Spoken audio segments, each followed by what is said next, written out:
नमस्कार मंडळी, तुमचं पण असंच झालंय ना? घरातील आणलेला वाटाणा संपतोय तोपर्यंत वाटाण्याची दुसरी पिशवी हजर. असो, पूर्वीची लोक सांगतात ज्या त्या सीझन मध्ये ज्या त्या भाज्या खाल्लेल्या कधी पण चांगल्या, त्यामुळे भरपूर खा आणि आरोग्य राहा. आज मी करणार आहे मस्तपैकी मसालेदार फोडणीचा वाटाण्याचा भात.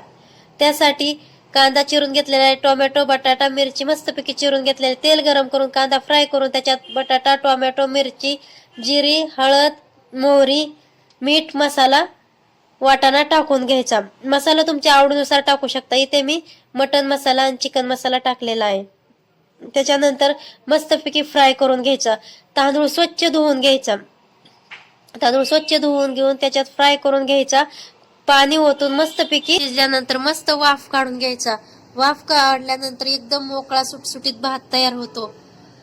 व्हिडिओ आवडला तर लाईक करा, शेअर करा आणि सबस्क्राईब द चॅनल. थँक्यू.